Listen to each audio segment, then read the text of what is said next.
Much better. Looks like a Peter Gibbons. Uh-huh. Oh, there you are. We were just talking about you. You must be Peter Gibbons. Uh-huh. Terrific. I'm Bob Slidell. This is my associate, Bob Porter. Oh, hi, Bob. Bob? Why don't you go ahead and grab a seat and join us for a minute or two. You see, what we're actually trying to do here is we're trying to get a feel for how people spend their day at work. So if you would you walk us through a typical day for you? Yeah. Great.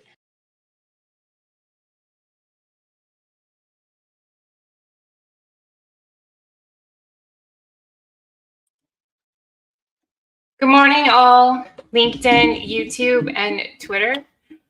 This is a case of the Mondays, and I'm going to be talking about building relationships in business today. Last week, I talked about and answered some questions about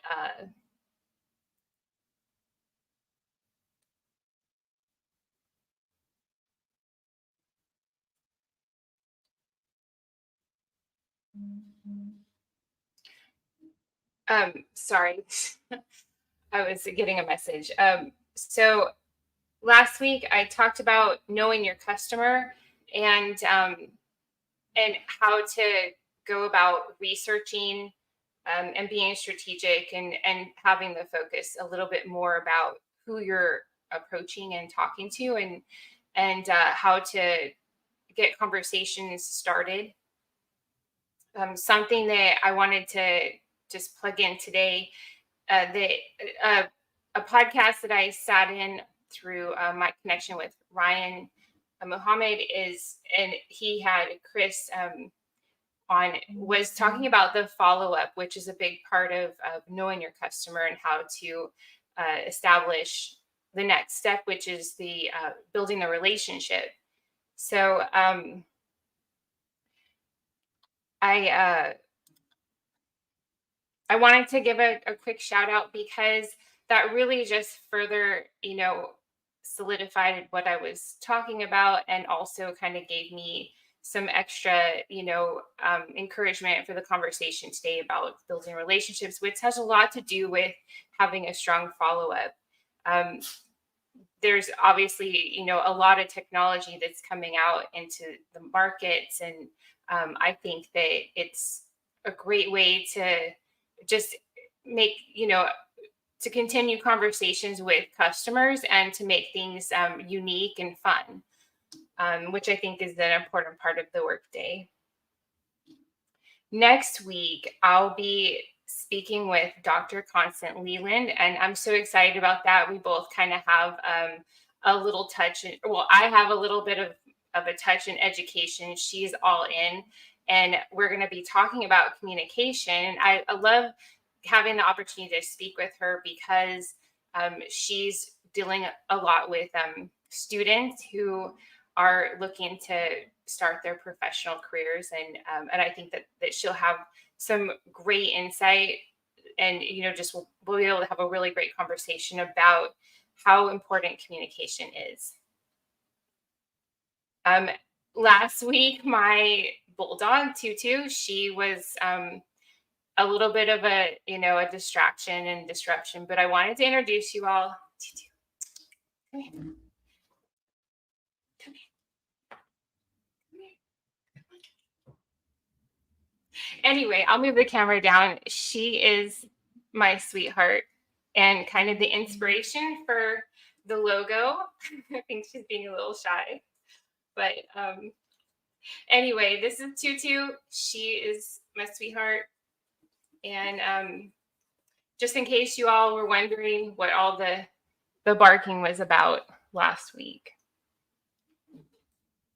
I think she actually saw a squirrel on the back patio and just kind of got excited. So, but when I went back to replay, she sounded so vicious. So anyway, that's her. She is the bulldog in the house. So let's dive right into building relationships in business. And if you have a chance and to put some ideas of how you go about building your business relationships in the comments, then it's something I can follow up with at the end, and just kind of see what other things people are doing in their professional life to build relationships.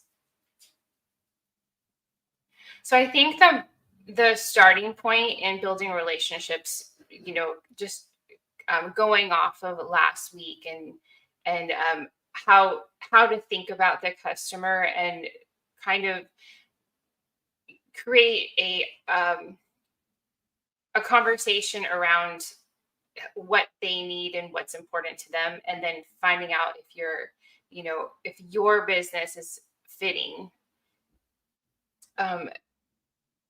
One of the things I like to do when I'm prospecting or researching a customer or a potential customer and wanting to share something that I think is important with them is to build relationships that are open-ended.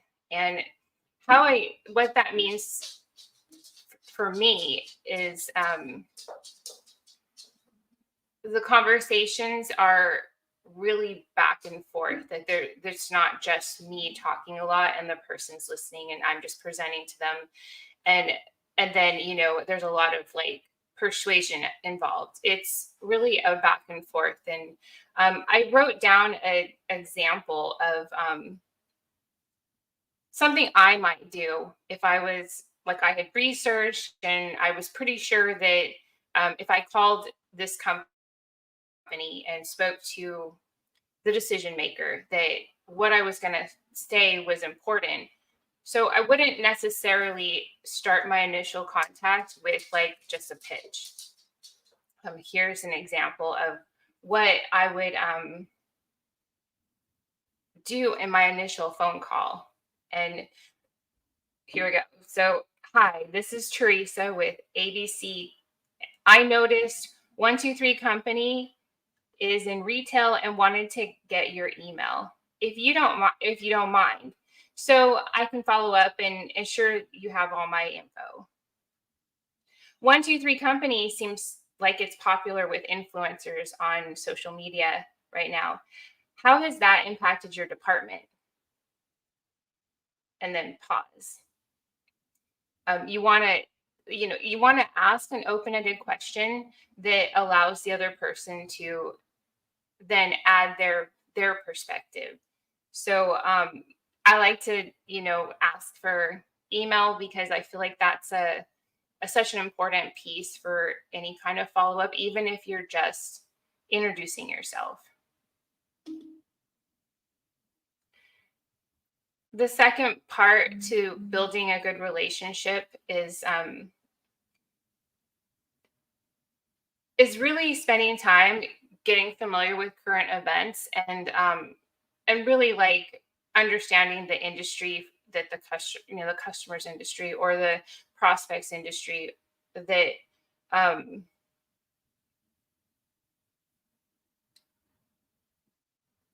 that way the connection you establish is comfortable and they understand that you're not just shooting in the dark, and it's a very selfish call, like, oh, you're going to ask these questions, and then if they don't give you information, then you're just gonna be like, okay, well, whatever, bye. You want to be able to put them in a comfort zone where they'll be able to talk with you, and it doesn't want it. You don't want it to be a scripted thing. I just kind of wrote down like an example. My phone calls are all very like free flowing. I've done my research, and that really like allows for like that relationship to be a person to a person, and that's a good way to help like build your company brand as well, as if people realize that you're authentic and you're genuine in your attempts to provide services or products that are important to what they're doing. I like to use storytelling in a lot of my conversations. And when I say storytelling, I mean all of it's real stories, the real experiences that I've had. But I think that it's okay sometimes to go a little off topic. I really connect with somebody on something that may not be directly related to your service or products, but it really is a people to people conversation. And I think that that's something that even further solidifies their business relationship, is if they find out fun things about you, or conversations that can kind of be relaxed and you can follow up on them. Like, for example, here in my area, it was super hot for an extended period of time this summer, but I knew that there were other places where people were experiencing very, maybe even worse temperatures and worse humidity and conditions. So that was like a piece of a follow-up conversation that I knew I could throw out there, and a lot of people could relate to it.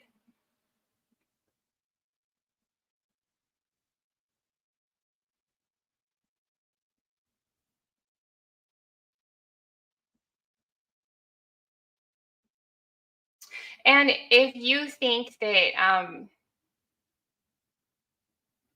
you're talking to somebody that might be busy, or they may not be interested in change, or maybe that's just something that is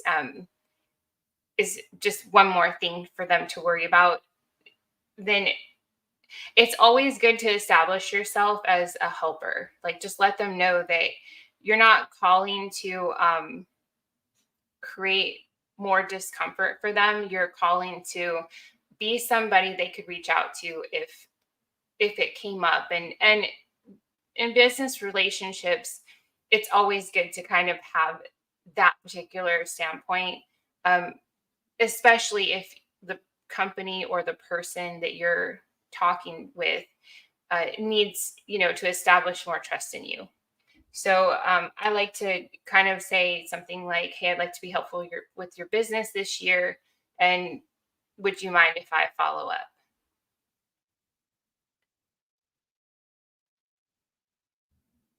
So, but further, the next step, like if you, going back to that first example, if if you are getting in the conversation and they've they've given you the email, and you kind of have this connection started, you can continue the open-ended relationship or conversation by saying something like, "I follow Jane Joe on YouTube, and she's funny and talks about X product a lot."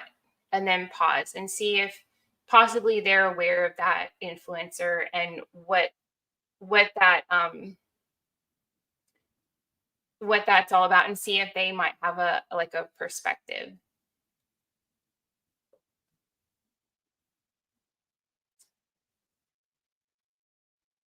Let's say they give you a little bit of feedback and you say, "I think my favorite video could be the one time blah blah blah blah blah, and what do you think of the influencers?"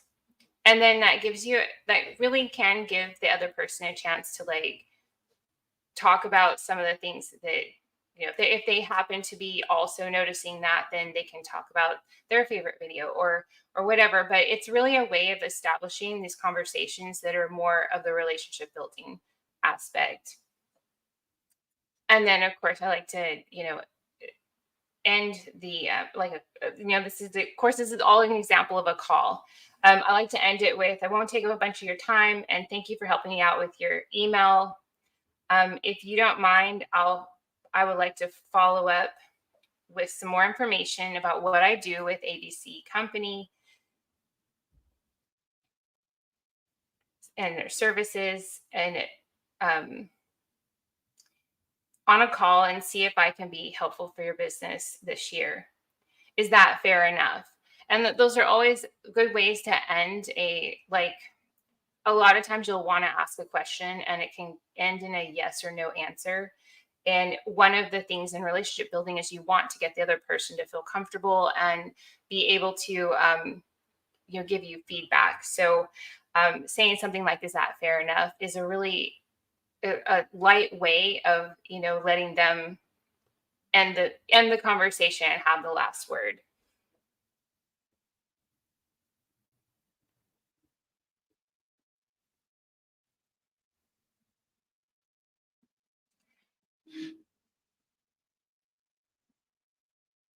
So that's just kind of an example of like, you know, some of the ways to reach out and start building a relationship in business.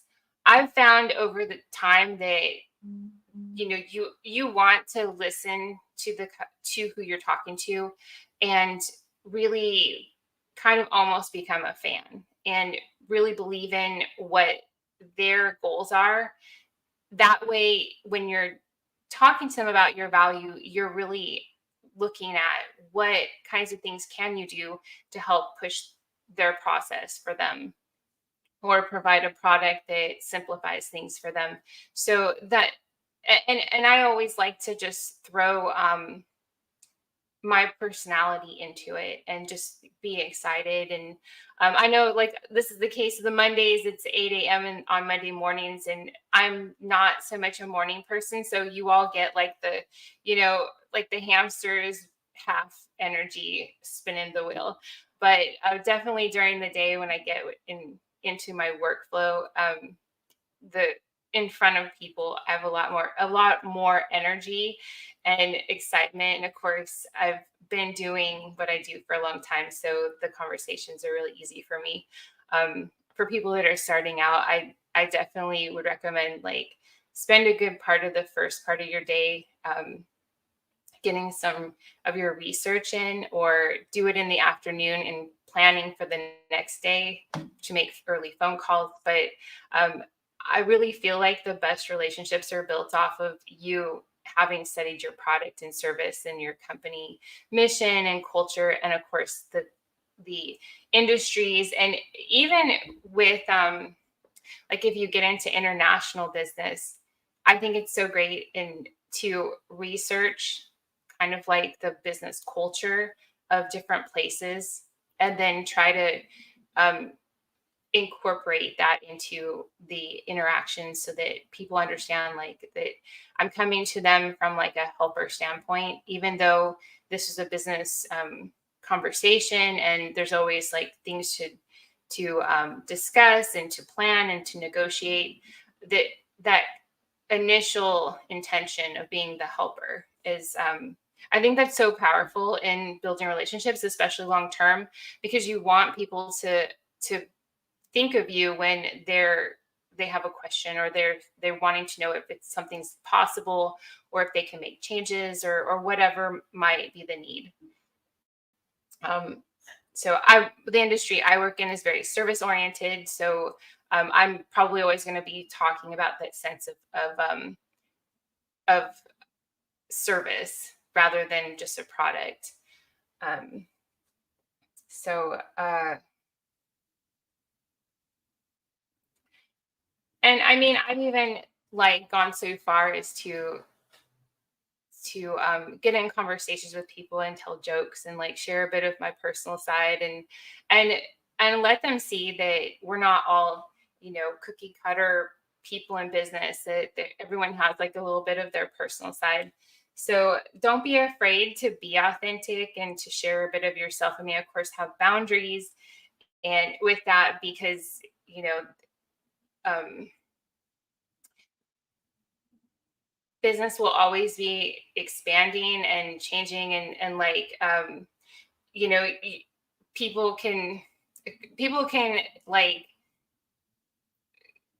get really far off in conversation, and especially when you talk about your personal life, or whatever, in connecting and getting to know people. So I think it's always great when I'm talking to someone, I find out, oh, it's a family business, and they have a list of their family members that are all supporting each other, and you get to know their names and all of that. So I think it's great to have those kinds of personal connections, but like have boundaries on it as well.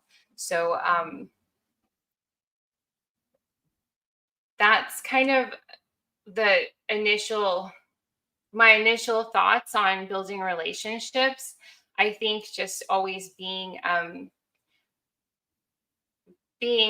available, and being you know um,